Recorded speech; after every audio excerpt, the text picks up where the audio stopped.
Shalom, salam sejahtera buat saudara-saudaraku semuanya. Kita berjumpa kembali di dalam renungan pagi. Saudara-saudara sekalian, marilah kita mendengar firman Tuhan. Sebelum mendengar firman Tuhan, marilah kita bersama-sama berdoa. Bapa kami yang surga, Bapa yang kami kenal, di dalam nama Tuhan Yesus Kristus, kami mengucapkan terima kasih atas berkat dan kasih sayang Tuhan di pagi hari ini. Tuhan yang baik, kami mau mendengar firman-Mu yang kudus. Bukakan hati pikiran kami agar kami mengerti isi firman Tuhan dan melakukannya. Terimalah doa dan sembah kami ini di dalam nama Tuhan Yesus Kristus. Amin. Saudara-saudaraku yang terkasih, renungan pagi hari ini diambil dari kitab Injil Matius pasal 16 ayat 24 dengan tema syarat-syarat mengikut Kristus. Matius pasal 16 ayat 24. Sebab beginilah firman Tuhan. Lalu Yesus berkata kepada murid-muridnya, "Setiap orang yang mau mengikut aku, ia harus menyangkal dirinya, memikul salib dan mengikut aku." Demikianlah pembacaan firman Tuhan. Saudaraku yang terkasih, di dalam nama Tuhan Yesus Kristus, nats firman Tuhan tentang syarat-syarat untuk mengikut Yesus, yaitu menyangkal diri, memikul salib, dan mengikut Yesus dengan setia.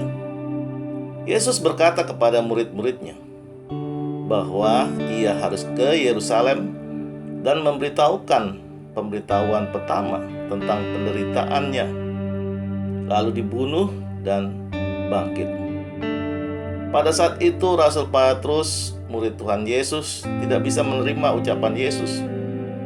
Lalu Yesus berkata kepada Rasul Petrus bahwa ia hanya memikirkan apa yang diinginkan manusia, bukan memikirkan apa yang dipikirkan Allah.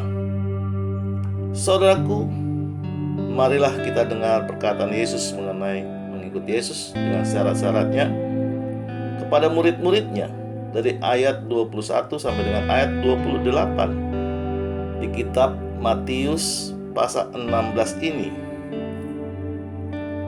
Pemberitahuan pertama tentang penderitaan Yesus dan syarat-syarat mengikut Dia. Sejak waktu itu Yesus mulai menyatakan kepada murid-muridnya bahwa ia harus pergi ke Yerusalem dan menanggung banyak penderitaan dari pihak tua-tua, imam-imam kepala, dan ahli-ahli Taurat, lalu dibunuh dan dibangkitkan pada hari ketiga. Tetapi Petrus menarik Yesus ke samping dan menegur dia. Katanya, "Tuhan, kiranya Allah menjauhkan hal itu. Hal itu sekali-sekali tak akan menimpa engkau." Maka Yesus berpaling dan berkata kepada Petrus, "Nyalah iblis, engkau suatu batu sandungan bagiku. Sebab engkau bukan memikirkan apa yang dipikirkan Allah, melainkan apa yang dipikirkan manusia." Lalu Yesus berkata kepada murid-muridnya, "Setiap orang yang mau mengikut aku, ia harus menyangkal dirinya, memikul salibnya, dan mengikut aku. Karena barang siapa mau menyelamatkan nyawanya, ia akan kehilangan nyawanya. Tetapi barang siapa kehilangan nyawanya karena aku, ia akan memperolehnya. Apa gunanya seorang memperoleh seluruh dunia, tetapi kehilangan nyawanya? Dan apakah yang dapat diberikannya sebagai ganti nyawanya? Sebab anak manusia akan datang dalam kemuliaan Bapanya, diiringi malaikat-malaikatnya. Pada waktu itu ia akan membalas setiap orang menurut perbuatannya. Aku berkata kepadamu, sesungguhnya di antara orang yang hadir di sini ada yang tidak akan mati sebelum mereka melihat Anak Manusia datang sebagai Raja dalam kerajaannya." Demikianlah pembacaannya. Saudaraku, yang menjadi topik firman Tuhan pada pagi hari ini tentang mengikuti Yesus, yaitu dengan memikul salib dan menyangkal diri. Di situ ada perubahan hidup bila kita mau menjadi pengikut Yesus yang setia. Pertanyaannya sekarang ini, apakah manusia dunia bisa berubah? Jawabnya, bisa atau tidak bisa berubah. Orang hidup di dunia mempunyai tabiat tidak bisa berubah bila masih mementingkan dirinya. Iri, cemburu, kesombongan, berdusta, dan lain-lain. Orang yang hidup di dunia ini bisa berubah.